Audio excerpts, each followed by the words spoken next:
Hi friends, मेरा नाम है विकास खरे और एक बार फिर से मैं आप सभी का मेरे यूट्यूब चैनल मैथमेटिकल जर्नी पर बहुत बहुत स्वागत करता हूं। दोस्तों, कल हमने एक वीडियो कंप्लीट किया जिसमें हमने एक्सरसाइज 13.1 एनसीईआरटी क्लास 12 के क्वेश्चन नंबर फर्स्ट से क्वेश्चन नंबर 6 तक कंप्लीट किया है।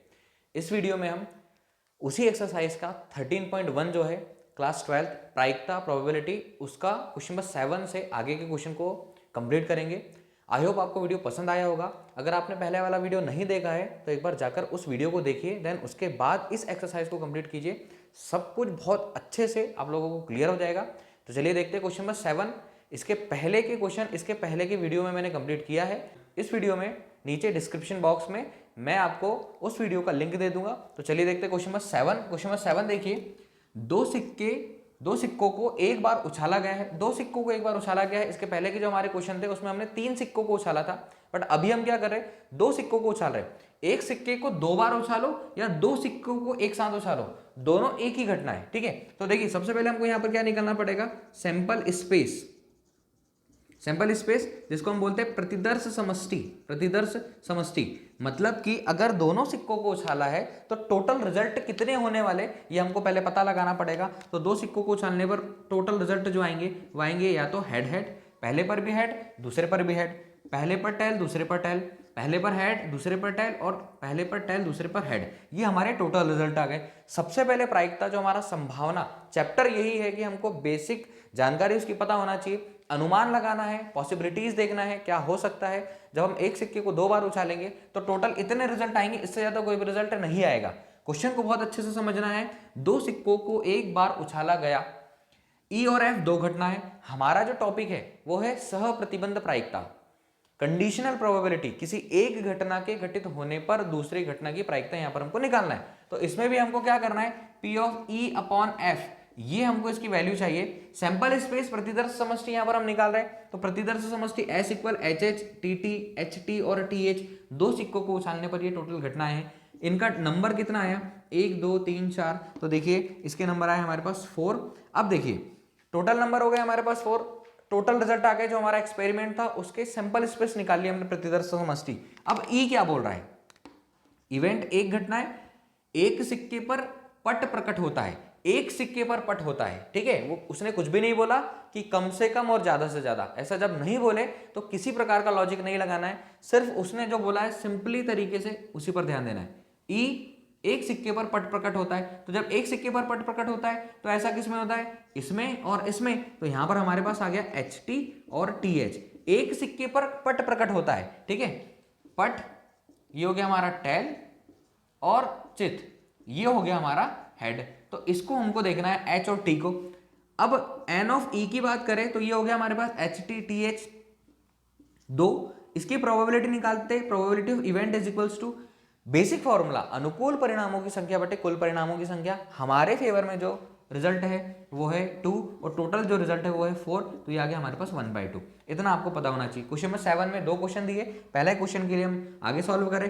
एफ की बात करते हैं। एफ क्या बोल रहा है, एक सिक्के पर चित्त प्रकट हो, एक सिक्के पर चित्त प्रकट हो मतलब हेड आना चाहिए, एक पर हेड आना चाहिए, दोनों पर नहीं आना चाहिए, दोनों पर टेल नहीं आना चाहिए। उसने कम से कम और ज्यादा से ज्यादा वाला कोई भी केस नहीं बोला है। तो यहां पर हमको ध्यान रखना है एक सिक्के पर चित आए तो यही दोनों घटनाएं इसके अंदर आने वाली है। ये क्या जाएगा, एच टी और टी एच। इनके नंबर देख लेते हैं, N of F is equals to 2 और इसकी प्रायिकता निकाल लेते हैं, probability of F equal basic formula probability का अनुकूल परिणामों की संख्या बटे कुल परिणामों की संख्या। अनुकूल परिणाम 2, कुल परिणाम 4, यह जाएगा 1/2।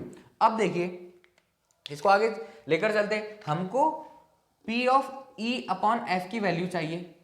इसका फॉर्मूला क्या आएगा, probability of E intersection F upon probability of F। इस फॉर्मूले को बहुत अच्छे से देखिए। सहप्रतिबंध प्रायिकता कंडीशनल प्रोबेबिलिटी क्या बोलती है कि अगर आपने F को घटित कर दिया है, वो ये बोल रहा है F के घटित होने पर E की प्रायिकता निकालना है। तो F घटित हो चुका है, उसकी प्रोबेबिलिटी हमने निकाल ली है। और यहाँ पर इंटरसेक्शन की बात करना है तो इंटरसेक्शन निकालना है। इंटरसेक्शन मतलब उभयनिष्ठ, जो दोनों में कॉमन हो।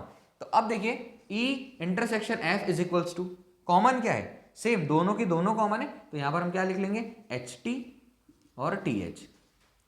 N of E intersection F is equals to ये निकलेगा 2 और probability of E intersection of F ये निकलेगा हमारे पास 2/4। प्रोबेबिलिटी निकाली, अनुकूल परिणाम बटे कुल परिणाम, बार बार रिपीट कर रहा हूं, अनुकूल परिणाम 2, कुल परिणाम 4, तो ये जाएगा हमारे पास 1/2।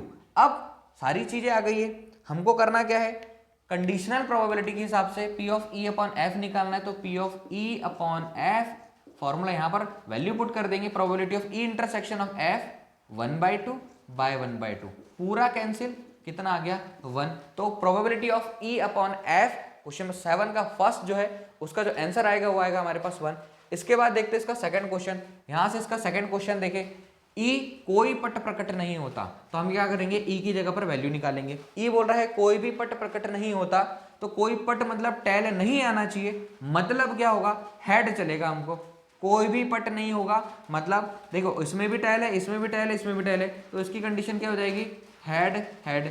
इसका number n of E is equals to कितना आ गया 1। प्रोबेबिलिटी निकाल लेंगे, प्रोबेबिलिटी आ जाएगा 1/4। पहला केस। दूसरा केस दिया है F की बात करें, F बोल रहा है कोई चित्र नहीं आना चाहिए, मतलब कोई हेड नहीं आना चाहिए। अब जब कोई हेड नहीं आएगा तो डेफिनेटली टेल आएगा। देखिए यहां पर हेड है, यहां पर भी हेड है और यहां पर भी हेड है, वो बोला एक भी हेड नहीं होना, तो हेड नहीं होना तो दोनों में टेल होगा। n of F is equals to ये आ गया हमारे पास 1। प्रोबेबिलिटी निकाल लेंगे, अनुकूल परिणाम बटे कुल परिणाम, अनुकूल परिणाम 1, कुल परिणाम 4, तो इसकी प्रोबेबिलिटी आ गई।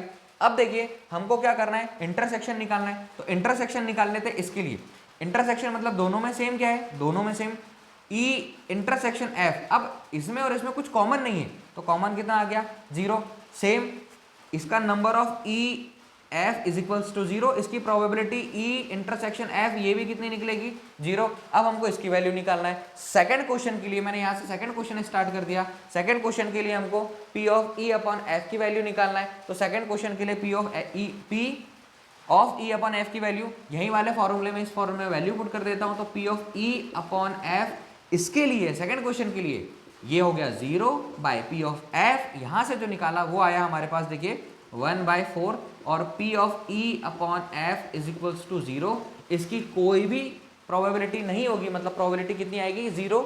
ये क्वेश्चन नंबर 7 का क्वेश्चन नंबर सेकंड है। क्वेश्चन नंबर 7 का फर्स्ट सेकंड दोनों मैंने यहाँ पर सॉल्व किया है। इसके पहले वाले वीडियो में क्वेश्चन नंबर 1 से क्वेश्चन नंबर 6 तक के हमने क्वेश्चन सॉल्व किए, तो आई होप दोस्तों ये क्वेश्चन बहुत अच्छे से समझ में आएगा। क्वेश्चन नंबर 8 देखते हैं। यहाँ पर हमारा क्वेश्चन नंबर 8 देखिए, एक पासे को 3 बार उछाला गया है, E और F दो घटनाएं देकर रखी है, और हमको यहाँ पर probability of E upon F के घटित होने पर E की प्रोबेबिलिटी निकालना है। बहुत अच्छे से समझना, क्योंकि यहाँ पर एक पासे को 3 बार उछाला गया है। जब हम एक पासे को एक बार उछालते हैं तो हमारे पास सिर्फ टोटल रिजल्ट जो आते हैं वो 6 आते हैं। एक पासे को 2 बार उछालते हैं तो हमारे पास टोटल रिजल्ट जो है वो आते हैं 36, और एक पासे को 3 बार उछालेंगे तो हमारे पास जो टोटल रिजल्ट आएंगे, यहाँ पर हम इसका सैंपल स्पेस लिख दे रहा हूँ, सैंपल स्पेस प्रतिदर्श समष्टि ये आएंगे यहाँ पर हमारे पास टोटल 6 × 6 × 6 216 रिजल्ट आएंगे। 216 रिजल्ट आप लोगों को देखना है। यहाँ पर टोटल एक पासे को 3 बार उछाला जाएगा तो 216 रिजल्ट यहाँ पर बनेंगे। अब हमको क्वेश्चन को पढ़ना है। वो बोल रहा है E तीसरी उछाल पर संख्या 4 प्रकट हो। बहुत अच्छे से समझिएगा इस क्वेश्चन को। E तीसरी उछाल पर संख्या 4 प्रकट होगा। अब यहाँ पर हमारे पास E के लिए क्या बनेगा, इसको हमको देखना है। वो ये बोल रहा है तीसरी उछाल पर संख्या 4 प्रकट हो, तो यहां पर मैं पूरे रिजल्ट लिख रहा हूं E के लिए। टोटल n ऑफ E जो होगा वो होगा 36। रिजल्ट कैसे बनेंगे देखिए, 1 1 4 1 2 4 1 3 4 1 4 4 1 5 4 और 1 6 4, और यहां पर इसी के यहाँ पर 2 1 4 2 2 4 2 3 4 2 4 4 2 5 4 2 6 4। रिजल्ट देखिए E के लिए जो रिजल्ट बनने वाले, इसको मैं नीचे लिख रहा हूं, आप लाइन से लिख लीजिएगा, एक लाइन से देखिए समझने के लिए। 3 1 4 3 2 4 3 3 4 3 4 4 3 5 4 3 6 4। बोल क्या रहा है, तीसरी उछाल पर संख्या 4 प्रकट हो। तो जो 216 रिजल्ट है उसमें से हम ये अलग से निकाल रहे हैं कि तीसरी वाली उछाल पर, सब जगह तीसरी उछाल पर थर्ड पर 4 आ रहा है। देखिए 4 1 4 4 1 4 4 2 4 4 3 4 4 5 4 4 6 4, यहाँ से कुछ 1 2 3 4 5 4 और 4, यहाँ से हमने 4 लिखना है और 6 4, इसको आप चेक कीजिए। सेम 5 1 4 5 2 4 5 3 4 5 4 4 5 5 4 और 5 6 4। लास्ट देखिए टोटल 36 होंगे। 216 रिजल्ट में से ये रिजल्ट हमने ऐसे निकाले जिसमें तीसरी उछाल पर संख्या 4 प्रकट हुई है।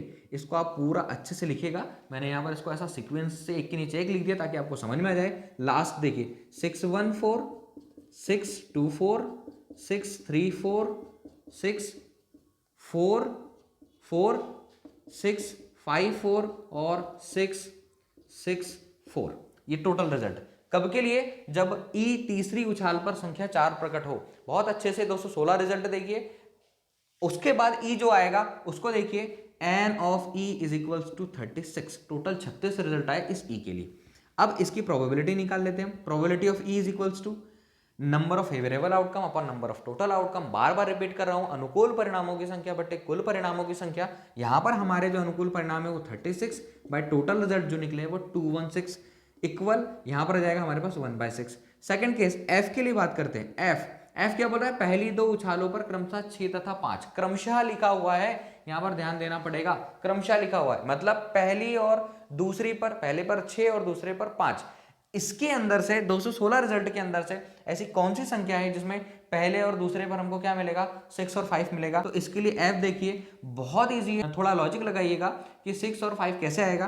तो देखिए यहां पर आ जाएगा 6 5 1 6 5 2 6 5 3 6 5 4 6 5 5 और 6 5 6। ये ऐसे रिजल्ट है जिसमें शुरू में दोनों में 6 और 5 आएगा।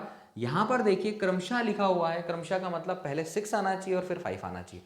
क्रमशः नहीं लिखा रहता तो और सारे रिजल्ट आते जिसमें पहले 5 आता फिर 6 आता, लेकिन क्रमशः लिखा है मतलब पहले पर 6 और दूसरे पर 5 आना चाहिए।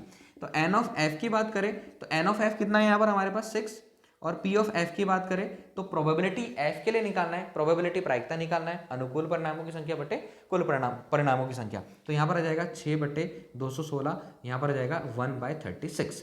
अब अगला केस हमको वैल्यू चाहिए P of E upon F. Formula check कीजिए, P of E intersection of F upon P of F. जब इंटरसेक्शन की बात आई तो इनमें से जो दोनों में कॉमन होगा वो हम इंटरसेक्शन के रूप में निकालेंगे। इसको मैं यहां पर लिख रहा हूं, आप बहुत अच्छे से देखिएगा। यहां पर ई इंटरसेक्शन एफ इक्वल इसमें और इसमें क्या कॉमन है? तो इसमें और इसमें सिर्फ और सिर्फ 6 5 4 और यहां से 6 5 4 कॉमन है। इसके अलावा दोनों में कुछ भी कॉमन नहीं है।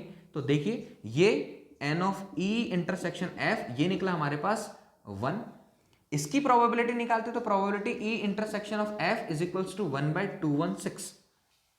बहुत इजी है, बहुत आराम से हर एक स्टेप को देखकर क्वेश्चन को सॉल्व कीजिएगा। देखिए अब प्रोबेबिलिटी हम निकालेंगे, probability of E upon F is equals to यहां से ई इंटरसेक्शन एफ की जो प्रायिकता निकाली वो हमने निकाली 1/216 अपॉन पी ऑफ एफ की जो प्रोबेबिलिटी निकाली वो निकाली 1/36।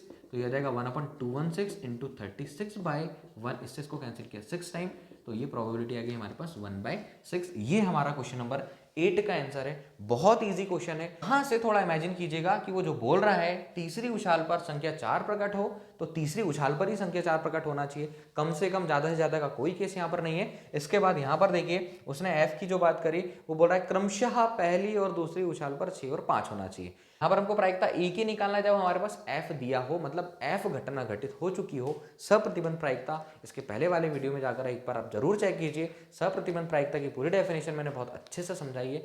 अगर मैथ्स पढ़ना है तो सबसे पहले जो हम टॉपिक पढ़ रहे हैं उसके बारे में पूरी डिटेल रख लीजिए। देन उसके बाद पूरा गेसिंग, पूरा अनुमान, पूरी पॉसिबिलिटीज निकाल के उस क्वेश्चन को आगे सॉल्व